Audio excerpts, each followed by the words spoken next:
प्राप्त्यर्थं मम उद्यापारस्थले अखण्डिता लाभ ये कामेषु हिताः तेषां शुभस्थान फलसिद्ध्यर्थं मम संकल्पिता पुत्रिकस्य उद्योग विवाह प्राप्त्यर्थं श्री वेंकटेशी स्वामी अनुग्रहान सर्पादे हेमद्रुमादिश निवारण अर्थं संकल्पिता आदित्यादि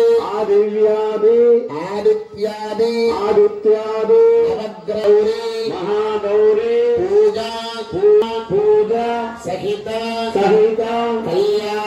कल्याण మహోత్సవ మనసులో ఉన్న కోరికను ఒకసారి ప్రార్థన చేసుకోండి స్వామి దగ్గర.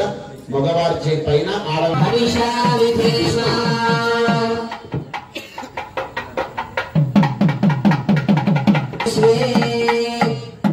అందరూ కూడా మీ ముందర ఉన్నటువంటి చెంబుకు కలశంగంధ పుష్పాగ్నిర్విష్ణు కంఠే రుద్ర సమాశ్రితః వేదత్రస్థితో బ్రహ్మ మధ్యే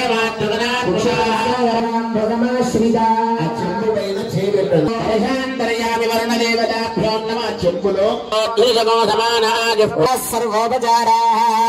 నీళ్ళని పుష్పంగాని దాంతో కలిపి మీరు అన్నిటి మీద చల్లి మీ మీద చల్లుకోండి.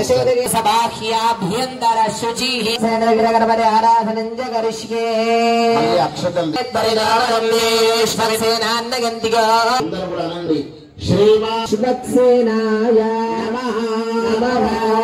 అక్షతల్ని పోకా ఖర్జూర పండు మీద వేసి నమస్కారం చేసుకోండి.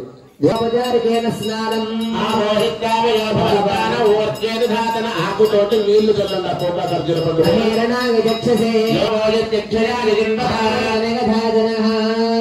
నీళ్లు చల్లారు అందరూ. తర్వాత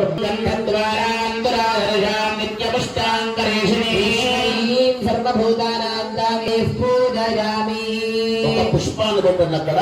ఆ గణపతి దగ్గర విశ్వక్సేనుడి దగ్గర పోగా ఖర్జూర పండు దగ్గర ఒక పుష్పాన్ని పెట్టండి.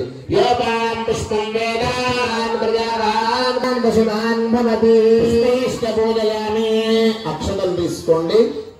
నమః నమస్కారం చేసుకోండి.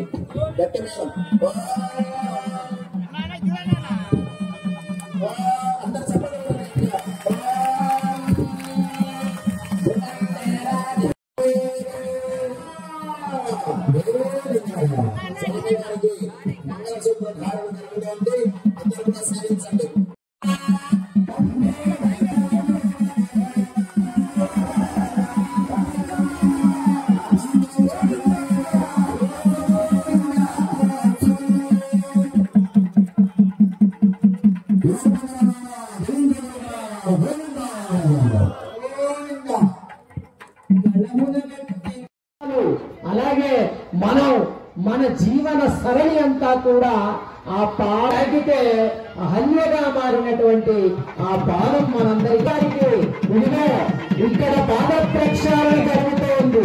సాక్షాత్తుగా హరిసాక్షిగా ఉండు. ఎవరయ్యా అంటే ఆ పాదానిదే ఉంది. స్థానిక ఆలయ చైర్మన్ గారు, జనరల్ మేనేజర్ గారు, దేవేంద్ర గారు దంపతులు ఒకసారి అందరూ కూడా నమస్కారం చేసుకోండి. అందరూ ఒకసారి చెప్పాలి కూడా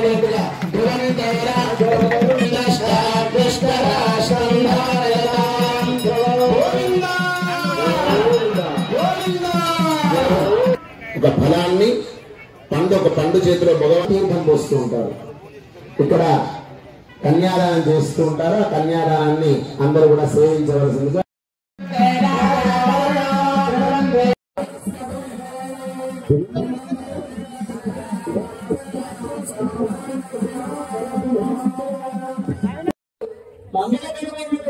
మంగళ సూత్ర ధారణ అమ్మవారి మెడలో అంటారు.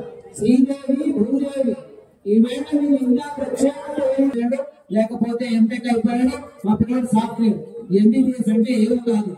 ఎంబీబీఎస్ అంటే మహాభారతాన్ని చదివించాలి.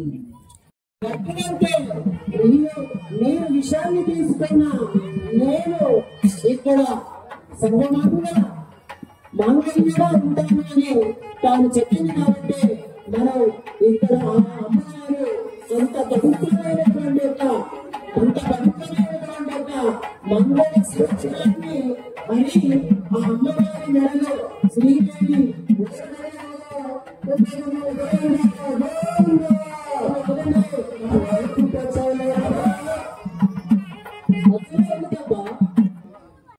పండు మీద చేయగలిగింది వారి ఈశ్వరుని శరణము అదిగా ఆయన ముందే శరణాగతి ఆయనకు శరణాగతి చేయండి. నీవే గొప్ప ఇదం పరం పెరుంగను అన్నటువంటి ఒక కరి మగలు యుద్ధాన్ని నుంచి గెలుపొందేటువంటి ఒక విధంగా వాళ్ళని ఆశీర్వదించిన మంగళాశాసనం అందించినటువంటి మహానుభావుడే మన నారాయణుడు. అలాంటి భగవతాన్ని చదివించండి. ఇంకొకటి ఏం చేయండి అంటే రామాయణాన్ని సంపూర్ణ రామాయణాన్ని చదివించండి. మీ పిల్లల చేత భాగవత భారత ఆశీర్వాదం